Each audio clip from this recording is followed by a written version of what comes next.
Intermediate first year బాటనీలో ఆవృత బీజాల వర్గీకరణ శాస్త్రంలో important points చూద్దాం. మనము ప్రకృతిలో రకరకాలైనటువంటి మొక్కలను చూస్తూ ఉంటాము. వాటి పరిమాణంలో శాఖీయ ప్రత్యుత్పత్తి, స్వరూప లక్షణాలు వైవిధ్యాన్ని ప్రదర్శిస్తూ ఉంటాయి. ఇటువంటి విజాతీయ సమూహాలైన మొక్కలను మనం అర్థం చేసుకొని గుర్తుపెట్టుకొని అధ్యయనం చేయటం అనేది చాలా కష్టము. అయితే ఇది ఒక పద్ధతి ద్వారా సాధ్యమవుతుంది. ఈ పద్ధతినే వర్గీకరణ అంటారు, టాక్సానమీ అంటారు.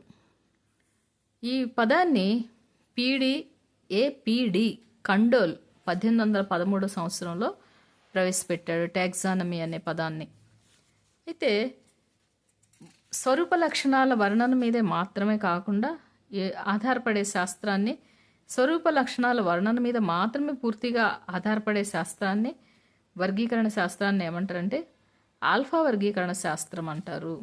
కేవలము మొక్క యొక్క బాహ్య స్వరూప లక్షణాల మీద మాత్రమే ఆధారపడి వర్గీకరించడాన్ని ఆల్ఫా వర్గీకరణ శాస్త్రము అంటారు. అయితే ఇలా కాకుండా పిండోత్పత్తి శాస్త్రము, కణశాస్త్రం, పరాగరణ శాస్త్రం, వృక్ష రసాయన శాస్త్రము, సిరాలజీ మొదలైన ఇతర శాఖల నుంచి లభించే విషయాల మీద ఆధారపడేదాన్ని ఒమేగా టాక్సానమీ అని చెప్పేసి చెప్తారు. ఒమేగా టాక్సానమీ వీటన్నిటి మీద ఆధారపడి వర్గీకరణ అనేది జరుగుతుంది. మనము పుష్పించే లక్షణాలని ఒక మొక్క యొక్క పుష్పించే మొక్క సాంకేతిక వర్ణన ఎంపిక చేయబడిన కుటుంబాన్ని గురించి వివరంగా చూద్దాం ఇక్కడ.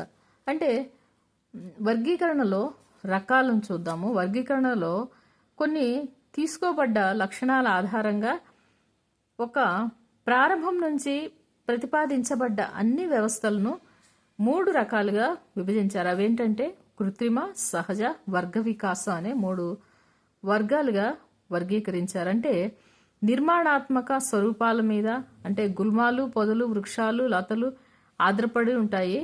అంటే కొన్ని మొక్కలు కాలక్రమేణా వృక్ష ఇతర శాఖల్లో దీనికి సంబంధించిన విజ్ఞాన శాస్త్ర ప్రగతికి అనుగుణంగా వివిధ వ్యవస్థలు లేదా వర్గీకరణాలు అభివృద్ధి చెందాయన్నమాట. పైకి కనిపించే బాహ్య స్వరూప లక్షణాలైన ఆకృతి, రంగు, సంఖ్య, పత్రాకారం మొదలైన ఆధార అంశాలు మాత్రమే వర్గీకరణలో కృత్రిమ వ్యవస్థ మొట్టమొదటిది. కృత్రిమ వ్యవస్థలో బాహ్య స్వరూప లక్షణాలైన ఆకృతి, రంగు, సంఖ్య, పత్రాకారం ఈ అంశాల ఆధారంగా మాత్రమే కృత్రిమ వ్యవస్థ అనేది కృత్రిమ వ్యవస్థ వర్గీకరణలో ఉంటుందన్నమాట. అయితే థియోఫాస్టర్ 370 నుంచి 285 మధ్య కాలంలో తన హిస్టోరీ ఆఫ్ ప్లాంటారం అనే గ్రంథంలో మొక్కల ఆకృతిని బట్టి గుల్మాలు, పొదలు, వృక్షాలు అని 3 సముదాయాలుగా వర్గీకరించాడు. థియోఫాస్టర్ హిస్టోరియా ప్లాంటారం అనే గ్రంథంలో మొక్కల ఆకృతిని బట్టి గుల్మాలు, పొదలు, వృక్షాలు అనే 3 సముదాయాలుగా వర్గీకరించాడు. తర్వాత లిన్నేయస్ తన స్పీషియస్ ప్లాంటారం గ్రంథంలో కేసరాలు, ఫలదళాల సంఖ్య, పొడవు, అవి సంయుక్తం కావటము బట్టి మొక్కలను 24 సముదాయాలుగా వర్గీకరించాడు. Linnaeus spacious ప్లాంటారంలో 24 సముదాయాలుగా వర్గీకరించాడు. దేనిని బట్టి? ఫలదళాల సంఖ్య, కేసరాలు, ఫలదళాల సంఖ్య, పొడవు, అవి సంయుక్తం కావటము, అంటే అసంయుక్తమా సంయుక్తమా, ఈ యొక్క లైంగిక లక్షణాల ఆధారంగా కృత్రిమ వర్గీకరణ, ఇది కృత్రిమ వర్గీకరణ వ్యవస్థకు ఉదాహరణ అన్నమాట. అయితే శాఖీ లక్షణాలకు కొన్ని ప్రాముఖ్యతనిస్తూ కొన్ని వర్గీకరణలు మాత్రమే ప్రాముఖ్యతనిస్తూ వర్గీకరించటం అనేది సాధ్యం కాదు, అంగీకరించడానికి వీలు కూడా కాదనమాట. అయితే జెనీరా ప్లాంటారం అనే గ్రంథంలో బెంథమ్ అండ్ హూకర్లు ప్రతిపాదించిన వర్గీకరణ వ్యవస్థ ఒక సహజమైన వర్గీకరణ వ్యవస్థ. జెనీరా ప్లాంటారంలో బెంథమ్ హూకర్లు 1860 నుండి 1893 మధ్య కాలంలో సహజ వర్గీకరణ వ్యవస్థను ప్రతిపాదించారు. బెంథమ్ హూకర్లు పుష్పించే మొక్కల్ని డైకాటిలిడనే అంటే ద్విదళ బీజాలు, లిమ్నోస్పాము వివృత బీజాలు, మోనోకాడిలిడనే ఏకదళ బీజాలు, డైకాడిలిడనే అంటే ద్విదళ బీజాలు, జిమ్నోస్పామ్ వివృత బీజాలు, మోనోకాటిలిడనే ఏకదళ బీజాలు అనే 3 తరగతులుగా విభజించారన్నమాట. డైకాటిలిడనే, పాలిపెటాలే, గామెపెటాలే, మోనోక్లాసిడే అనే 3 ఉపతరగతులుగా పాలిపెటాలేను విభజించారు. ఇక్కడ చూస్తే మనకు వర్గీకరణ వ్యవస్థ చూసినట్లయితే ఈ వర్గీకరణ వ్యవస్థ డార్విన్ కాలం తరువాత వర్గీకరణలో క్రమక్రమంగా కొన్ని పరిగణనలోకి తీసుకోవడం జరిగింది. డార్విన్ కాలం తరువాత వర్గీకరణలో కొన్నింటిని వర్గీకరణలోకి తీసుకోవడం జరిగింది. అందువల్ల వీటిని వర్గ వికాస వ్యవస్థలు అంటారు. ఈ వర్గ వికాస వ్యవస్థలో ఆదిమ లక్షణాలు పరిణితి చెందిన లక్షణాలు గుర్తించబడ్డాయి అన్నమాట. అయితే పరిణామం పురోగమి లేదా తిరోగమిగా ఉండవచ్చు. అంటే పరిణామం అనేది తక్కువగా ఉండవచ్చు, పెరుగుతూ ఉండవచ్చు, లేకపోతే తగ్గుతూ కూడా ఉండవచ్చు అన్నమాట. ఒక టాక్సిన్ స్థాయిని అంటే ఒక వర్గీకరణ స్థాయిని పరిగణించేటప్పుడు అన్ని లక్షణాలను విపులంగా పరిగణలోకి తీసుకుంటారు. అయితే ది న్యాచురికినే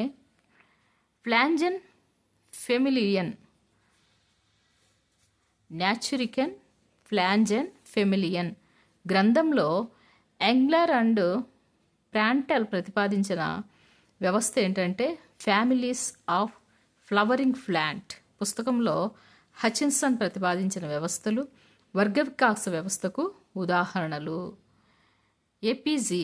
ఏపీజీ అంటే అనేక ఆధునికమైన వర్గ వికాస వ్యవస్థలుగా చెప్పవచ్చు. ఏపీజీ అంటే యాంజియోస్పామిక్ ఫైలోజెనెటిక్ గ్రూప్. యాంజియోస్పామిక్ ఫైలోజెనెటిక్ గ్రూప్ అనే వ్యవస్థ ఆధునికమైన వర్గ వికాస వర్గీకరణగా చెప్పవచ్చు. ఇతర రకాలను చూసినట్లయితే వర్గీకరణలో కొన్ని కణాధార వర్గీకరణ శాస్త్రం అంటే క్రోమోజోముల సంఖ్య వర్గీకరణ సమస్యలను పరిష్కరించడంలో క్రోమోజోముల సంఖ్య, నిర్మాణం లాంటి లక్షణాలను ఉపయోగించే వర్గీకరణ శాస్త్రాన్ని కణాధార వర్గీకరణ శాస్త్రం అంటారు. క్రోమోజోముల సంఖ్య, నిర్మాణం వంటి లక్షణాలను ఉపయోగించే వర్గీకరణ శాస్త్రాన్ని కణాధార వర్గీకరణ శాస్త్రం అంటారు. నెక్స్ట్ ఇంకొకటి రసాయనిక వర్గీకరణ శాస్త్రం అంటే మొక్కల యొక్క సమస్యలను పరిష్కరించడంలో మొక్కల్లో ఉండే రసాయన పదార్థాల సమాచారాన్ని ఉపయోగించే వర్గీకరణ శాఖ అన్నమాట. ఇది రసాయనిక వర్గీకరణ శాఖ. ఇక్కడ మనము కొన్ని ముఖ్యమైన కుటుంబాల వర్ణం చూసినట్లయితే ఫ్యాబేసి గురించి చూద్దాం. ఫ్యాబేసి కుటుంబం యొక్క లక్షణాలు, ఉపయోగాలు, దాని యొక్క ఆకారము ఎలా ఉంటుందంటే ఆ మొక్కల యొక్క ఆకారం. కుటుంబంలో బెందమ్ హూకర్లు ప్రతిపాదించిన వర్గీకరణలో లెగ్యుమినేసి కుటుంబంలో ఒక ఉప కుటుంబమైన ప్యాపిలియోనాయిడియేగా అంటే ప్యాపిలియోనాయిడియోగా పేర్కొనబడింది. ఈ కుటుంబము అన్ని ప్రపంచవ్యాప్తంగా కూడా విస్తరించినప్పటికీ సమోద్బీజ ఆవాసంగా ఎక్కువగా ఉప ఉష్ణ మండలాల్లో ఎక్కువగా పెరుగుతాయి. ఫ్యాబేసి మొక్కలు ఉప ఉష్ణ మొక్కల్లో పెరుగుతాయి. ప్రపంచవ్యాప్తంగా ఉన్నప్పటికీ ఉప ఉష్ణ మొక్కల్లో మండలాల్లో ఎక్కువగా పెరుగుతాయి ఇవి. అయితే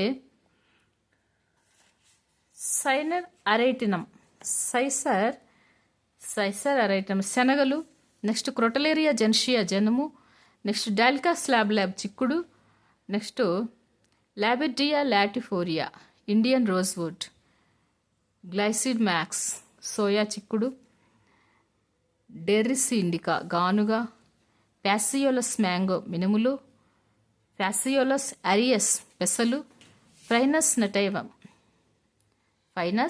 సటైవం బఠానీ, ల్యాంధిరస్ సటైవం అడవి బఠానీ, టీరోకార్పస్ శాంట్లైజ్ ఎర్రచందనము, నెక్స్ట్ ట్రైగోనెల్లా పోయినం అంటే గ్రోకం అంటే మెంతులు. ఈ కుటుంబం యొక్క మొక్కలు అన్నమాట. ఎక్కువగా బఠానీ ఫైసం సెటైవం లక్షణాలు ఎక్కువగా ఇక్కడ ఈ కుటుంబంలో మొక్కలు అన్నమాట ఇవి.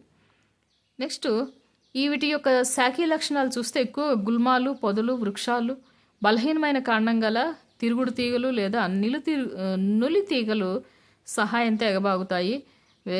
తల్లివేరు వ్యవస్థ ఇవి తల్లివేరు వ్యవస్థ నత్రజని స్థాపన చేసే రైజోబియం అనే బ్యాక్టీరియాలను కలిగి ఉంటాయి. వీటి యొక్క వేరు వ్యవస్థ ఫ్యాబేసి కుటుంబానికి చెందిన వేరు వ్యవస్థ రైజోబియం బ్యాక్టీరియాని బొడిపెల్లో కలిగి ఉంటాయి వేరులో. ఇవి వాయుగతంగా సాగిలపడే లేదా నిటారు గుల్మాకార లేదా దారుయుత లతలు వీటి యొక్క శాఖీ లక్షణాలు. వీటి యొక్క ముఖ్యమైనటువంటి ఆర్థిక ప్రాముఖ్యత చూస్తే ఈ కుటుంబాలకు చెందిన మొక్కల నుంచి ప్రోటీన్లు అంటే కందులు, మినువులు మొదలైన అపరాలు ఉన్నాయి కదా, వీటి నుంచి ప్రోటీన్లు, నూనెలు అంటే సోయా చిక్కుడు, వేరుశెనగ నుంచి నూనెలు, చిక్కుడు, సోయా చిక్కుడు, ఫలాలు, బఠానీ, వేరుశెనగ విత్తనాలు, మెంతాకులు, ఇవి కూరగాయలు, కలప, ఎర్రచందనము, ఇండియన్ రోజ్వుడ్ నుంచి కలప, నారలు, సన్హెమ్ లభిస్తాయన్నమాట. నీలిరంగు పదార్థం అంటే నీలిమందు, ఇండిగోఫెరా టింక్టోరియా అంటే పసుపు రంగు పదార్థం, పసుపు రంగు, బ్యూటియా మోనోస్పెమా సాధారణ ఫేమ్ ఆఫ్ ది ఫారెస్ట్ అని పిలుస్తారనమాట. ఇది డెర్రిస్ ఇండికా ముందు పశుగ్రాసంగా క్రొటలేరియా ఫ్యాసియోలస్ లేదా హరిత ఎరువుగా సెస్పానియా టెఫ్రోషియా లాంటి ముఖ్యమైన వాణిజ్య ఉత్పత్తులు ఈ యొక్క కుటుంబంలో ఎక్కువగా ఉంటాయన్నమాట. నెక్స్ట్ది సొలనేసి కుటుంబం. సొలనేసి కుటుంబము సాధారణంగా బంగాళాదుంప కుటుంబం అంటారు, దీన్ని పొటాటో ఫ్యామిలీ అంటారు. ఈ కుటుంబంలో సుమారు 85 ప్రజాతులకు చెందిన 2200 జాతులు ఉన్నాయి. ఇవన్నీ సముద్బీజ ఆవాసాలుగా ఉన్న ఉప ఉష్ణ సమశీతోష్ణ మండలాల్లో విస్తారంగా వ్యాపించి ఉంటాయన్నమాట. ఇవి ఎక్కువగా ఈ మొక్కలు వీటిలో మొక్కలను చూసినట్లయితే ఎట్రోఫా బెల్లడోనా, క్యాప్సికమ్ ఫ్రూటసెన్స్ మిరప, సెస్ట్రమ్ నాక్టర్నమ్ రాత్రి రాణి అంటారు దీన్ని, దతూరా మెటల్ ఉమ్మెత్త, లైకోపెసికమ్ ఎస్కులెంటమ్ టొమాటో, నికోటియానా టబాకం పొగాకు, పెటూనియా ఆల్బా పెటూనియా, సోలానం మెలాన్జినా వంగ, సోలానం ట్యూబరోజం బంగాళదుంప, నిడానియా సోమ్నిఫెరా అశ్వగ్రంథి. ఇవి సోలానం నైగ్రమ్. సోలానము ఈ కుటుంబానికి చెందిన సోలానం నైగ్రము కామంచి మొక్క అంటారు. ఇది కామంచి మొక్క, సోలానం నైగ్రం కామంచి కాదు, సోలానం మొక్క లక్షణాలు ఎక్కువగా చూపిస్తాయి. ఇవి శాఖీ లక్షణాలు చూసినట్లయితే ఎక్కువగా గుల్మాలు, పొదలు ఉంటాయి. వీటిల్లో వేరు వ్యవస్థ తల్లివేరు వ్యవస్థగా ఉంటుంది. ఇవి ఎక్కువగా సోలానంలో పుష్ప లక్షణాలు చూస్తే నిశ్చిత గ్రీవస్థ, దతూరాలో శిఖరస్థ ఏకాంతం, పొగాకులో ప్యానికల్ పుష్ప వ్యవస్థ ఉంటుంది. పుష్ప విన్యాసం చూస్తే నిశ్చిత సోలానంలో గ్రీవస్థంగా, దతూరలో శిఖరస్థం ఏకాంతంగా, పొగాకులో ప్యానికల్ పుష్ప విన్యాసము చూస్తాం మనం. నెక్స్ట్ ఇవి సోలానంలో క్యాప్సికంలో ఇక్కడ దీర్ఘకాలికంగా ఉంటాయి. క్యాప్సికంలో దీర్ఘకాలికంగా రక్షక పత్రాలు అనేవి ఉంటాయి. రక్షక పత్రాలు అనేవి దీర్ఘకాలికం సోలానంలో క్యాప్సికంలో చూసినట్లయితే.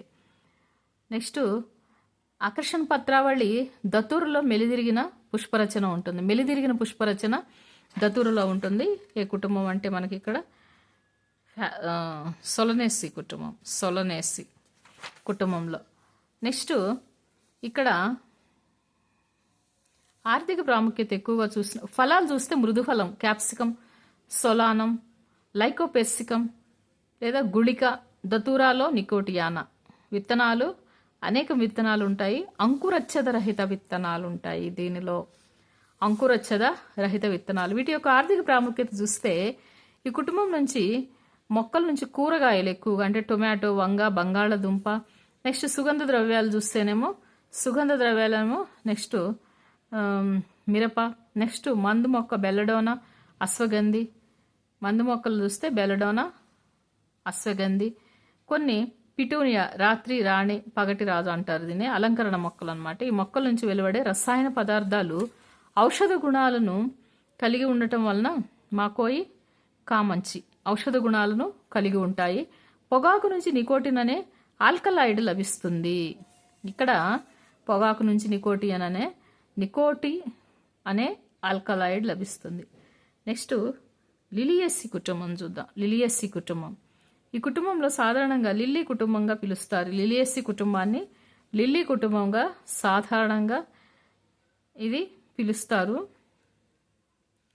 ఇక్కడ సముద్బీజాలుగాను ఎడారి మొక్కలుగాను ఉంటాయి. ఎడారి మొక్కలుగా ఆస్పరాగస్, ఎస్కస్ ఎలో ఉంటాయి. సముద్బీజాలుగానేమో ఎలియం, లిలియం ఉంటాయి. ఇక్కడ కొన్ని చూస్తే ఎలియం సెఫా అంటే నీరుల్లి, ఎలియం సెఫా, ఎలియం సెటైవం వెల్లుల్లి, అలోవెరా కలబంద, ఆస్పరాగస్ రెసిమెన్సెస్ పిల్లితీగలు అంటారు. క్యాప్సికమ్ ఆటెమ్నెల్ మెడో, సఫ్రాస్, డ్రెస్సీనా, యాంగిస్టిఫోలియా రెడ్ డ్రాగన్ అంటారు దీన్ని. గ్లోరియోసా సుబర్బా నాభి అంటారు. లిలియం క్యాండిడమ్ లిల్లీ, స్పైలాక్స్ జైలానికా ఫిరంగి అంటారు. ఇవి ఈ కుటుంబానికి చెందిన మొక్కలు. ఎలియం సెఫా లక్షణాలను చూసినట్లయితే మనకి ఎక్కువగా లసనాలు, కందాలు, వీటి యొక్క ఆకృతి లసనాలు, కందాలు, కొమ్ము లాంటి భూగర్భ కాండాలను కలిగి ఎక్కువగా బహువార్షిక గుల్మాలు ఉంటాయి. ఇక్కడ పొదలు లేదా వృక్షావత్ అంటే వృక్షాల వంటివి డ్రెస్సీనా, యుక్క, అగేవ్ చెందిన కొన్ని జాతులు, లతలు గ్లోరియోసా, స్మైలాక్స్ లాంటివి వీటి యొక్క శాఖీ లక్షణాలు. నెక్స్ట్ వేరు వ్యవస్థ, అబ్బురపు వేరు వ్యవస్థ. ఆస్పరాగస్లో దుంపవేరు గుత్తులుగా ఉంటుందన్నమాట. దుంపవేరు గుత్తులుగా ఉండేది ఏంటంటే ఆస్పరాగస్లో దుంపవేరు గుత్తులుగా ఉంటుంది. నెక్స్ట్ వేరు వ్యవస్థ, అబ్బురపు వేరు వ్యవస్థ అని చెప్పుకున్నాం కదా. భూగర్భకాండము, బహువార్షికము, లస్సునాలు అంటే ఎలియం, లిలియం, కంద చూసినట్టయితే కాల్చికం, కొమ్ము గ్లోరియోసా, వాయుగతంగా బలహీనంగా నులితీగ లక్షణాలు గ్లోరియోసా స్మైలాక్స్లో. ఇవి ఎక్కువగా శాఖలు క్లోరోఫిల్గా అంటే రస్కస్ ఆస్పరాగస్లో రూపాంతరం చెందిన శాఖలు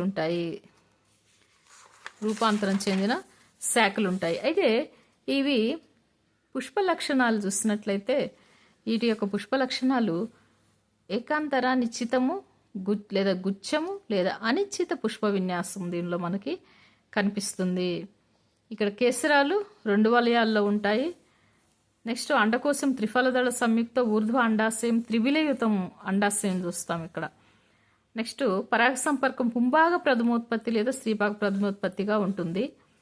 కీటక పరాగ సంపర్కం ఎక్కువగా జరుగుతుంది వీటిలో. సాధారణంగా గుళిక ఉంటుంది, ఫలము అరుదుగా మృదు ఫలం ఉంటుంది. విత్తనము అంకురచ్చదయుతము, విత్తనాలు ఇక్కడ అంకురచ్చదయుతము, ఏకదళ బీజయుతము. కొన్ని అలియం జాతుల్లో బహుపిండత అనేది మనకు కనిపిస్తుంది. నెక్స్ట్ ఈ కుటుంబం యొక్క ఆర్థిక ప్రాముఖ్యత చూసినట్లయితే చాలా మొక్కలు మంచి అలంకరణ మొక్కలుగా ఉంటాయి. ఉదాహరణకి ట్యూలిప్, పుష్పాలు, లిలియం పుష్పాలు, ఆస్పరాగస్ గ్లోరియోసా మొదలైనవి అలంకరణ మొక్కలుగా వీటిని పెంచుతారనమాట. కొన్ని మందు మొక్కలు ఉంటాయి, ఎలో, స్మైలాక్స్, గ్లోరియోసా, సిల్లా, ఇవి మందు మొక్కలు. కూరగాయలు చూసినట్టయితే ఎలియం సెఫా, ఆస్పరాగస్ అంటే సుగంధ ద్రవ్యాలు చూసినట్టయితే ఎలియం సెటైవం. నెక్స్ట్